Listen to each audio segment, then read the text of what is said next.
Okay students, welcome to the class. Today we will discuss about our chapter number 4 and that is planning. We have discussed that in our management we are having our 5 functions of management: planning, organizing, staffing, directing and controlling. So our first and major function of management is planning.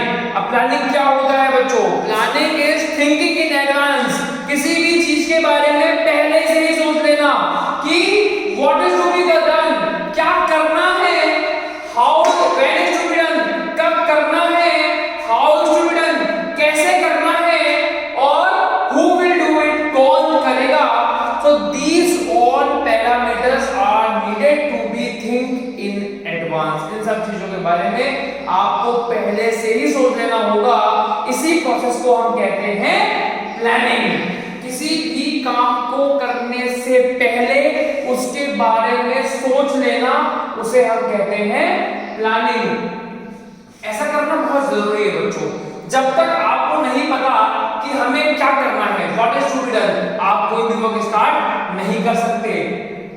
Then आपको पता होना चाहिए when is to be done, हमें ये काम करना कब है, who will do it, कौन करेगा and how it will be done, कैसे होगा। इन सब चीजों के बारे में आपको पहले से ही पता होना चाहिए। अगर आपने इन सब चीजों के बारे में पहले से नहीं सोचा है तो आप किसी भी काम को स्टार्ट ही नहीं कर सकते। हमने पहले भी एग्जांपल लिया है, if a student wants to achieve 90% marks in the board examination, then the student requires to do planning। उसको क्या करनी पड़ेगी? 90% अचीव करने के लिए प्लानिंग करनी पड़ेगी, थिंकिंग इन एडवांस। पहले से सोचना पड़ेगा। क्या सोचेगा बच्चा? वो सोचेगा what is to be done, करना क्या है कि मुझे 90% मार्क्स अपने क्लास 12 बोर्ड में अचीव करने हैं। देन क्या सोचेगा? व्हेन, कब करने हैं, जब मेरे बोर्ड का एग्जाम आएंगे, लेकिन उसके लिए मुझे क्लास 12 की स्टार्टिंग से ही स्टडी स्टार्ट करनी होगी। देन हाउ, मैं कैसे करूंगा? जब मैं डेली 4 to 5 आवर्स की सेल्फ स्टडी करूंगा, एक्सेप्ट माय स्कूल आवर्स। आपके 6 आवर्स स्कूल के होते हैं। उस स्कूल आवर्स के बाद जब आप घर जाएंगे, घर जाने के बाद जब आप 4 to 5 आवर्स की सेल्फ स्टडी करेंगे कि जो मैंने स्कूल में पढ़ा है उसको मैं घर पे आकर के एक बार फिर से स्टडी करूंगा, देखूंगा, कोई डाउट्स वगैरह होंगे तो मैं अपनी कॉपी में नोट डाउन करूंगा और नेक्स्ट डे जाकर के अपने टीचर से पूछूंगा। तो दिस इज योर स्ट्रेटजी। तो what is this, how it will be done, कैसे ये होगा, who will do it, you will do it, the student will do it, कि मुझे 90% मार्क्स को अचीव करना है। तो दिस इज माय प्लानिंग। मैं किसी भी काम को करूंगा, आप जिस दिन स्कूल जाते हो उससे एक दिन पहले आपको प्लानिंग करनी पड़ती है कि कल मेरे स्कूल में मेरे कौन कौन से लेक्चर्स हैं, मेरे कौन कौन से असाइनमेंट्स मुझे जमा कराने हैं, होमवर्क किसका चेक कराना है, मेरा क्लास टेस्ट किसका है, या मुझे कौन सी वाली एक्टिविटी में पार्टिसिपेट करना है, उसके लिए मुझे क्या करना पड़ेगा। तो आप कुछ भी काम करेंगे उसके लिए आपको एक दिन पहले एडवांस में प्रिपरेशन करनी पड़ती है। And this preparation in advance is known as planning, thinking in advance. पहले से ही किसी भी काम के बारे में सोच लेना, उसको हम क्या कहते हैं? Planning. So planning is the first and major function of management. कोई भी काम हम करेंगे उसको करने के लिए हमें प्लानिंग चाहिए। प्लानिंग के बिना हम कोई भी काम एग्जीक्यूट कर ही नहीं सकते। So there are some features of planning. The number one feature is planning contributes to objective. हम क्या बनाते हैं? कोई भी काम करते हैं हम क्या बनाते हैं? हमारा ऑब्जेक्टिव बनाते हैं। कंपनी का ऑब्जेक्टिव क्या है? To become the market leader. Company का ऑब्जेक्टिव क्या है? To become the market leader. तो कंट्रीब्यूट कौन करेगा उसके अंदर? प्लानिंग कंट्रीब्यूट करेगा कि what is to be done to become the market leader. When within 5 to 6 years, 5 से 6 साल आने वाले उनमें हमें मार्केट में लीडर बनना है। How, कैसे? By providing good and excellent quality product among the customers, पहला। दूसरा, by providing them after sales सामान बेचने के बाद कस्टमर को भूलना नहीं है, सामान बेचने के बाद उसको आफ्टर सेल सर्विस प्रोवाइड करवानी है। तो this is how and who will do it, companies employees will do it when they are highly satisfied with the organisation. Company के जो एम्प्लॉइज हैं वो कंपनी से हाईली सेटिस्फाइड हैं तब वो इस काम को कर सकते हैं। So planning contribute to the objective, जो भी आप ऑब्जेक्टिव बनाओगे उसके लिए आपको प्लानिंग चाहिए। Planning is primary function of the management. अभी हमने बात की थी मैनेजमेंट फंक्शंस के बारे में, 5 बताए थे, planning, organising, staffing, directing, controlling. So primary is the primary, मतलब प्लानिंग सबसे पहला फंक्शन है किसका, मैनेजमेंट का। आप कोई भी काम स्टार्ट करेंगे, मैनेजमेंट किसी भी चीज करेंगे, उसमें सबसे पहले आपको क्या करनी पड़ेगी, प्लानिंग करनी पड़ेगी कि मैं काम कैसे करूंगा। परवेसिव, आप बोलते हैं इसके परवेसिव होता है, परवेसिव, परवेसिव का मतलब होता है planning will be executed at the every level of the organisation. Planning सिर्फ टॉप लेवल मैनेजमेंट नहीं करता है, नो, प्लानिंग हर लेवल का मैनेजर हर लेवल पे होती है, टॉप लेवल पे भी होगी, मिडिल लेवल पे भी होगी, इवन लोअर लेवल मैनेजमेंट पे भी होगी। अब आप कहेंगे साहब लोअर लेवल मैनेजमेंट पे कैसे होगी? लोअर लेवल मैनेजमेंट में चाहे आपका लेबर काम कर रहा है, चाहे वो आपका सुपरवाइजर काम कर रहा है, हर आदमी को अपने वर्क टास्क की प्लानिंग करनी पड़ती है, एडवांस में सोचना पड़ता है। सुपरवाइजर क्या सोचेगा कि साहब मेरे अंडर में 10 एम्प्लॉय काम करते हैं, अब मैं इन 10 लोगों में काम को कैसे डिवाइड करूं जिससे कि मेरा काम सबसे पहले हो सके।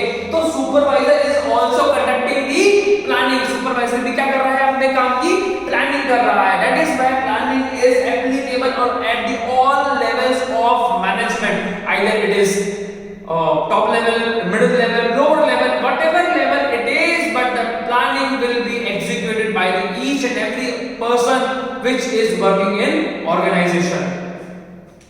Next is planning is futuristic, forward looking, भविष्य, फ्यूचर के बारे में हम पहले से ही सोच लेते हैं, that is why planning is futuristic। हम सोच लेते हैं ना पहले से, what is to be done, हम क्या करेंगे, when, कब करेंगे, how, कैसे करेंगे, कौन करेगा। तो everything is to be thinking in advance for the future. हम किसके लिए पहले सोच लेते हैं, अपने आने वाले फ्यूचर के बारे में, अपने आने वाले कल के बारे में हम पहले से सोच लेते हैं कि हमें कोई भी काम करना है वो कैसे करना है। तो प्लानिंग इज फ्यूचरिस्टिक, आगे फॉरवर्ड लुकिंग, आगे देखता है। Now next we are having this planning is continuous, जब तक काम चलेगा, जब तक आपके ऑर्गेनाइजेशन का टास्क चलेगा, प्लानिंग हर बार चलती रहेगी। प्लानिंग इज कंटीन्यूअस, कभी स्टॉप नहीं होती है, कभी भी स्टॉप नहीं होगी। क्यों नहीं होगी? क्योंकि जब आप एक लेवल को अचीव कर लेते हो तो आप नेक्स्ट लेवल के लिए जाना चाहते हो, नेक्स्ट लेवल को जाने के लिए फिर से आपको प्लानिंग करनी पड़ेगी। That is why planning is continuous, लगातार चलती रहती है। Next we are having this planning involves decision making. आप कंपनी में जब कोई डिसीजन बनाते हैं उसके लिए आपको पहले से प्लानिंग करनी पड़ेगी कि जो मैं डिसीजन बनाने जा रहा हूं उसके इफेक्ट क्या होंगे, उसके साइड इफेक्ट क्या होंगे, उसके पॉजिटिव इफेक्ट क्या होंगे, इस डिसीजन से कौन कौन से लोगों को वो इम्पैक्ट होगा। तो प्लानिंग इन्वॉल्व डिसीजन मेकिंग। कोई भी मैनेजर जब डिसीजन बनाता है उसके लिए उसको पहले से प्लानिंग करनी पड़ती है कि अगर मैं कोई डिसीजन कंपनी में बनाने जा रहा हूं तो उससे किस किस को इम्पैक्ट होगा, कितने लोग इफेक्ट होंगे और उसका एंड रिजल्ट क्या आएगा। Next, planning is mental exercise. Planning कहां से होती है बच्चों? प्लानिंग दिमाग से होती है बच्चों, इसीलिए planning is a mental exercise. दिमाग से सोचने वाली चीज होती है प्लानिंग। प्लानिंग करने के लिए आपको एक good and safe mental health वाला होना चाहिए। जब तक आपका जो दिमाग है वो स्टेबिलिटी में नहीं है, ये गुड माइंड कंडीशन में नहीं है, तब तक आप किसी भी चीज की प्लानिंग नहीं कर सकते। से फॉर एग्जांपल आप अपने कार से ट्रेवल कर रहे हैं और अगर आपका मेंटल एबिलिटी सही नहीं है तो या तो आप कार से एक्सीडेंट कर देंगे या फिर आपको पता ही नहीं होगा कि आप कब की जगह कब और कहां पहुंच गए, जाना कहीं और था कहीं और पहुंच गए। तो planning is always a mental exercise. कहीं जाने के लिए भी पहले से आप प्लानिंग कर लेते हो ना कि कैसे जाऊंगा, कब जाऊंगा, किस तरह जाऊंगा। प्लानिंग करने के लिए मेंटल एबिलिटी होना चाहिए,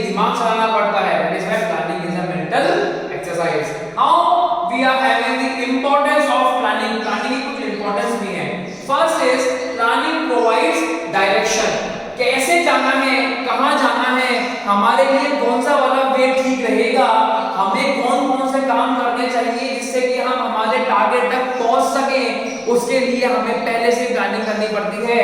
तो प्लानिंग ऑलवेज प्रोवाइड्स डायरेक्शन, काम कैसे होगा, किस तरह से होगा, किस वे में होगा, उसके लिए प्लानिंग चाहिए।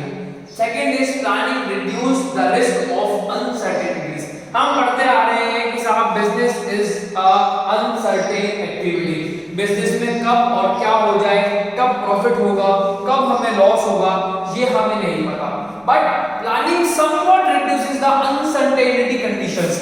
कभी आप देखिए, अगर हम प्लानिंग से चल रहे हैं तो बिजनेस में जो लॉस भी अगर हमें होता है उसको भी हम ओवरकम कर सकते हैं, क्योंकि हमने पहले से ही आने वाले एडवर्स इफेक्ट के बारे में सोच रखा था।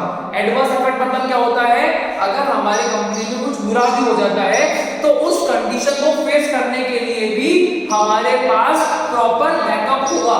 तो planning reduces the risk of uncertainties.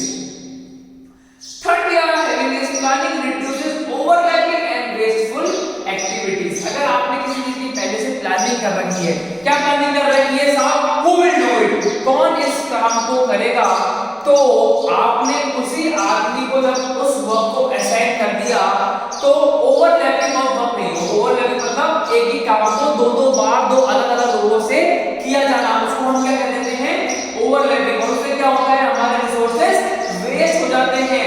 तो planning reduces the overlapping and wasteful activities. आपने किसी चीज के बारे में पहले से प्लानिंग कर रखी है तो आपको अपने रिसोर्सेज वेस्ट नहीं करने पड़ेंगे। से फॉर एग्जांपल, आपको ए पॉइंट से बी पॉइंट तक जाना है। अब बी पॉइंट तक जाने के आपके पास 3 वेज है, 3 रास्ते हैं। अगर आपने प्लानिंग कर रखी है कि मुझे उस बी पॉइंट तक डायरेक्ट जाना है तो आप क्या लोगे, सबसे शॉर्टेस्ट वे लोगे, सबसे आसान और सबसे पास वाला रास्ता लोगे, जिससे कि मैं अपने लोकेशन पे जल्दी से जल्दी पहुंच सकूं।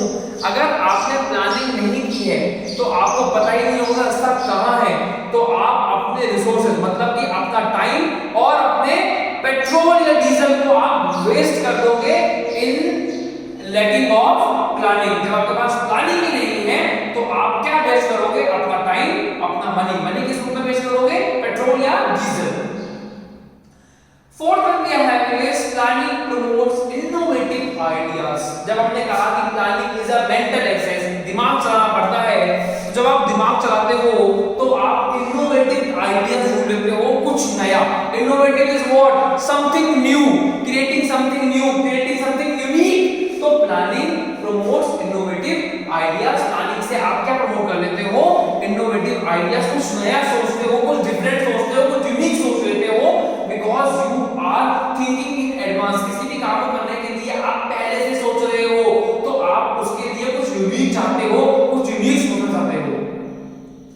नेक्स्ट क्या है, प्लानिंग फैसिलिटेट डिसीजन मेकिंग।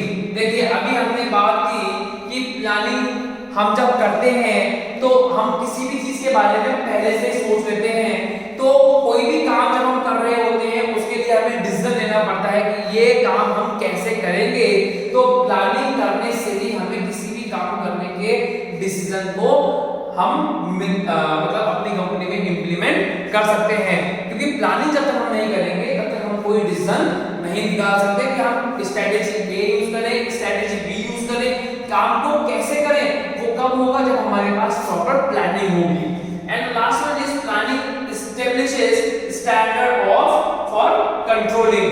हमने किसी काम को किसी वर्कर को या एम्प्लॉय को करने के लिए दे दिया, अब जब तक हमारे पास प्लानिंग नहीं है कि हम उस काम का फीडबैक कैसे लेंगे या हम मॉनिटर कैसे करेंगे कि वो आदमी काम कर रहा है या नहीं कर रहा, तो उसके लिए भी आपको पहले से प्लानिंग करनी होती है कि इस काम को मॉनिटर करने वाला भी आदमी कौन होगा।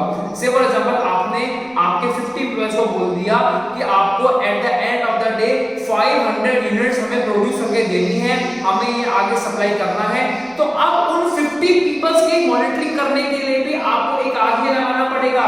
That person should be competent, that person should be that honest कि वो आपको एक्चुअल रिपोर्ट ला करके देगा दिया, तो it is what, it is controlling part. जब आपने किसी काम को मॉनिटर करवा रहे हैं तो planning stability stand for controlling, कि हम किसी चीज का फीडबैक कैसे लेंगे, कोई काम हमने करने के लिए दे दिया, हम उसको मॉनिटर कैसे करेंगे कि वो काम हो रहा है या नहीं हो रहा है, तो it involves our basic planning. So these are the importance features and the major meaning of planning.